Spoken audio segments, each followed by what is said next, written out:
तर शरद पवार भाजपसोबत जातील असं मला वाटत नाही असं संजय राऊत म्हणाले। एका विचारधारेसाठी पवारांनी आपलं आयुष्य समर्पित केलंय। शाहू फुले आंबेडकरांची विचारधारा शरद पवार सोडणार नाहीत असं संजय राऊत म्हणाले। तर झालं गेलं गंगेला मिळालं, एकोप्यानं काम करायचं असं अजित पवार म्हणाले।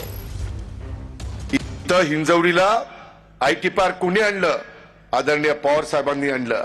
आम्ही यावेळेस तुतारीला आणि घड्याळाला बरोबर घेतलंय। आम्हाला वाद घालायचा नाही। मागचं झालं गेलं गंगेला मिळालं, आता आपण सगळ्यांनी एकोप्याने काम करायचंय।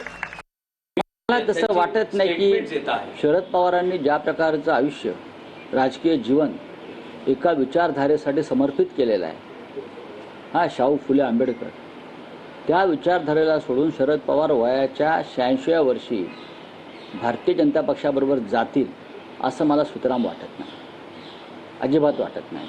माझं वारंवार त्यांच्याशी या विषयावर चर्चा होत असते, तेही आमच्याशी मोकळेपणानं बोलत